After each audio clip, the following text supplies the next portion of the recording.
Kunal Ghosh Jukti Takko live সম্প্রচারে যে মন্তব্য করেছেন সন্দেশখালীর মহিলাদের নিয়ে, সেই মন্তব্যকে ঘিরে একেবারে তোলপাড় পড়ে গিয়েছে গোটা রাজ্যে। সন্দেশখালী ফুঁসছে কুণাল ঘোষের এই মন্তব্যকে ঘিরে। প্রতিবাদে সন্দেশখালীতে বিক্ষোভ দেখাচ্ছেন তারা। সন্দেশখালীর মহিলাদের অসম্মানের অভিযোগে কুণাল ঘোষের বিরুদ্ধে বিক্ষোভ। সাজানো ঘটনা বলে কুণাল ঘোষের আক্রমণ। ফুঁসছে সন্দেশখালী। যুক্তিতক্ক লাইভ সম্প্রচারে সন্দেশখালীর মহিলাদের নিয়ে কুণাল ঘোষের যে মন্তব্য, সাজানো ঘটনা। কুণাল ঘোষের এই আক্রমণকে ঘিরে ক্ষোভে ফুঁসছে সন্দেশখালী। সাজানো ঘটনা বলে আক্রমণ করেন কুণাল ঘোষ। প্রতিবাদে সন্দেশখালীতে বিক্ষোভ।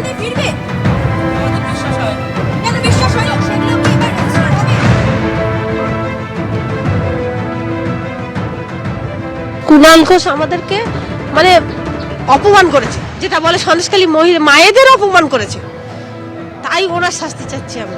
সন্দেশখালীর মহিলাদের নিয়ে কুণাল ঘোষের সাজানো ঘটনাকে ঘিরে যে মন্তব্যকে ঘিরে তোলপাড় পড়ে গিয়েছে সন্দেশখালীতে, ক্ষোভে ফুঁসছে সন্দেশখালী। সে প্রসঙ্গে কি ব্যাখ্যা দিলেন কুণাল ঘোষ, দেখুন। কুণাল ঘোষ বহিরাগত বলে, সাজানো ঘটনা বলে বলছেন। সন্দেশখালীতে বিক্ষোভ হচ্ছে, আপনার বিরুদ্ধে পোস্টার পড়েছে, আপনার বাড়ির সামনে বিক্ষোভ। ওরা আমায় নিয়ে ব্যস্ত থাকুক, তৃণমূল কংগ্রেস 42-42 জিতবে। এই মুহূর্তের আরো একটি বড় খবরের দিকে নজর রাখবো। সন্দেশখালীতে আরো একটি গণধর্ষণের ধারা যুক্ত হয়েছে, গণধর্ষণের অভিযোগ যুক্ত হয়েছে। ধারাবাহিকভাবে তৃণমূলের তরফ থেকে, শাসক দলের তরফ থেকে বারবার বলা হচ্ছে সাজানো ঘটনা, গণধর্ষণের কোনো অভিযোগ সামনে আসেনি। কিন্তু পুলিশ গণধর্ষণের ধারা আবার যুক্ত করলো, গণধর্ষণ হুমকি দেওয়ার একাধিক ধারায় মামলা দায়ের করলো।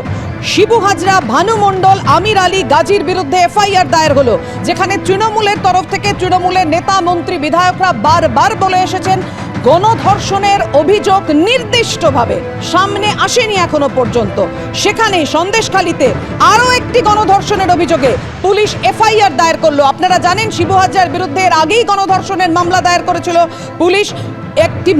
একজন মহিলার গোপন জবানবন্দিতে, আদালতের ম্যাজিস্ট্রেটের কাছে গোপন জবানবন্দিদের ভিত্তিতে আরও একটি গণধর্ষণের মামলা, গণধর্ষণ হুমকি দেওয়ার একাধিক ধারায় মামলা দায়ের হলো। কথা বলবো, আমাদের সঙ্গে রয়েছেন আমাদের প্রতিনিধি আবির দত্ত। আবির, বিস্তারিত জানাও।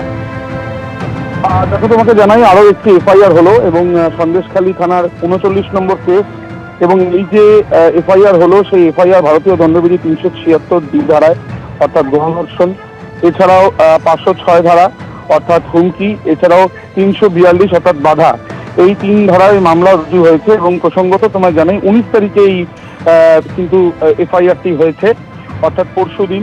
এবং এই যে এফআইআর হয়েছে, সেই এফআইআর মূলত এক মহিলার লিখিত অভিযোগের ভিত্তিতে তিনি তার অভিযোগ থানাতে জানিয়েছেন। এবং আজকে যেটা আমরা সূত্র মারফত জানতে পারছি যে বসিরহাট আদালতে তার গোপন জবানবন্দিও নেওয়া হয়েছে।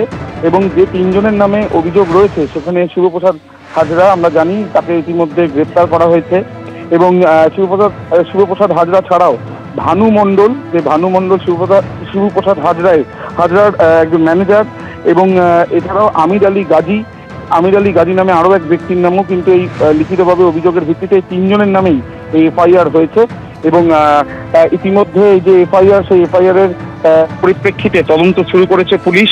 এবং যে অভিযোগ ওই মহিলা এনেছিলেন, সেই অভিযোগ ইতিমধ্যে আমরা যেটা জানতে পারছি যে তার গোপন জবানবন্দি আদালতে নেওয়া হয়েছে। এবং এই যে গোপন জবানবন্দি আদালতে নেওয়া হয়েছে, সেই তার পরবর্তীকালে ইতিমধ্যে আদালতের কাছেও সেই বিষয়টি জানানো হয়েছে পুলিশের তরফ থেকে, এমনটাই আমরা জানতে পারছি।